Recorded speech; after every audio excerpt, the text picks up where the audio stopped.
Hello and welcome to the Patient Better video on medical terminology. In this video, we'll highlight how medical terminology is used for clear and effective communication. We'll also show you how to identify these terms so that you can advocate for your care and medical procedures. Let's start by defining medical terminology.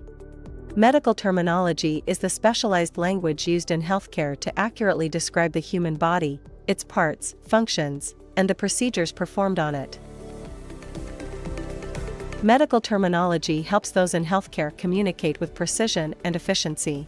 Medical terminology is identified by its specific terms and abbreviations, and they are universally recognized across various medical sectors.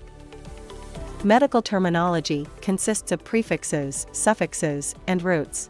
The prefixes and suffixes modify the meanings, while the roots usually indicate the specific organ, tissue, or condition involved.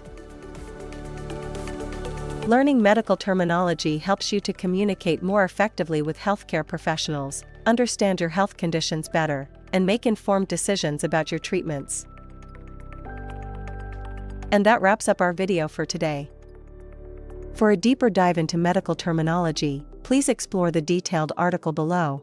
Thanks for watching.